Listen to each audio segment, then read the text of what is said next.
Hey, what's going on, everyone, and welcome back. I wanted to do this video. I know I just released my 30-day analysis of my diet on, I think, Sunday, 2 days ago, but I figured it make more sense to actually do these videos the week after I technically am supposed to make adjustments. So I'm doing this video now that my full week of week 5 has completed, and then I'll talk through just a few things, and then I'll go ahead and wrap this video up. So this is a quick one. So in the last video, which is the first video that I did, which was the 30-day analysis of my diet, please go back and look at those details if you don't remember much. But just to recap, I started my current diet on the 1st of January in this year. And according to the details in my book, I went ahead and calculated my starting calories and my starting macronutrients. And my starting calories were 2,000, and my macronutrients are here: protein 166, carbohydrates 234, fats 44. And for the first week, again, I was spot on with my protein, carbs, and fat, give or take. Here are the averages. In the second week, here are the averages. By the way, this was the after the second week. Here was the weight loss. After the third week, again, my protein was 172, 230, and 42 for fat. This was the weight that I lost after week 3 from week 2 as compared to week 2. And then week 4, I kept my protein the same, 170, 225, 48 calories, averaged about the same as the previous few weeks. And then I lost only 0.57 at the end of week 4, and it had appeared that my weight was slowing down. My weight loss was slowing down. And at this point, this is like 4 weeks in, I still haven't made any adjustments to my initial calorie or macronutrients. And I talked about how after the end of week 2, or once you get 2 weeks of data, it's the point where you have to make a decision. Like, do you want to continue on the same number of calories, or do you want to adjust your macronutrients and calories? So I discussed how at the end of week 4, I still wasn't ready to adjust any calories or macronutrients because I still saw that I was roughly losing weight. So I kept it the same. Anyway, so now week 5 ends this current week that I'm in, and this morning's weigh-in was 158.5. Yeah, it's actually lower than yesterday. So that means without adjusting my calories or my macronutrients, I'm now 5 weeks in to the diet that I set up. And this week, as compared to the previous week, I actually lost 2 pounds. And that's actually, I don't know, mysterious. Like, I can't really explain why I lost 2 pounds this week and only 0.57 pounds this week, because I even looked at my numbers and I said, okay, well, maybe it was because these calories here, this slight difference in calories, but it's still not that big of a deal because the average number of calories from the previous week is about the same, right? Give or plus or minus some things that I probably didn't capture, like chewing gum.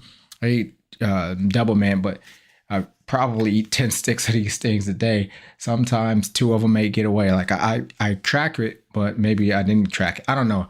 But anyway, this is one of the things that I talked about in my book. Again, like, weight loss is not a linear process. And if you try to rush it, then you may get to a point where you are eating less food than you can. And so imagine if I would have looked at week 4 and said, oh man, I didn't lose a pound this week, I need to adjust my calories some more. Like, no, I decided that I didn't want to adjust any calories because I was okay with just losing a half a pound this week. And turns out that it worked out pretty well for me. So that's week 5, the end of week 5, 2 pounds. Week 6 is coming up. And then I'm going to end this diet again at the end of week 8. But I'll probably go into day 59 because I have a DEXA scan scheduled. So that's where I'm currently at. And then real quick, I'll go into just like, what am I doing to maintain these numbers? I'm essentially just eating the same thing. So it's like, it's not a mystery. And so I'll go into just this past week, for example. These are the numbers for yesterday. The numbers for yesterday, what did I eat? I ate yogurt, the strawberries, blueberries. I ate some egg white and I had some ham. And then I had some French fries. And then I had chicken breast. And then for my third meal, I just had some French fries. And then for my fourth meal, I ate yogurt and blueberries and strawberries again. And then I had, and then I ended the day with, again, here's my Wrigley's, my double mint gum. But I ended the day with just some chocolate chips just so I can get my fat and some carbs up. Some almond milk, and then I had a scoop of whey protein because I wasn't hungry. The day before that, I had yogurt, strawberries, blueberry. I had egg white omelet. I had a tortilla. I had some ham. The next day, the next meal, I had a giant salad, which included chicken breast, avocado, tomato, cucumber, lettuce, one side. And when I have these salads, like, it gets me full really quickly. So like by the time I was ready to eat again at 7 o'clock from 4 o'clock, I just had, let me see, I had 2 packets of oatmeal and 15 grams or like a half a scoop of protein powder to finish out my protein. And then I had a bag of popcorn right after that. So that's essentially what I do. It's like, I just eat the same things, and if I get bored with something, that's when I will make a recipe to make something else. But usually I don't. I just eat the same things, and it makes it easier for me because I enjoy these things that I eat. Again, here's the Sunday. What did I eat? I had pretty much the same breakfast that I had on the 3rd, and a salad. And then I had oatmeal, and I had the gum and the popcorn. And the last thing that I'll point out about these numbers, calories are definitely low, but let's say a day like this where it seems like my carbs were high. I said in the previous video that I needed to analyze like why my carbs seem to be so much higher than the previous day. And what happened here is because I had a tortilla on this day, which is the 1st. I had a tortilla, and that tortilla, the tortillas that I have has a lot of fiber. So when you use Chronometer or any other food diary apps, they typically separate how they calculate the macronutrients and the calories. And so for this instance, like the total carbs are high, but it doesn't count towards the calories. And so that's why the calories stayed the same, even though the carbohydrates are higher, right? From these 2 days. And again, I talk about that more extensively in my book, Build Muscle, Get Lean. So that covers that.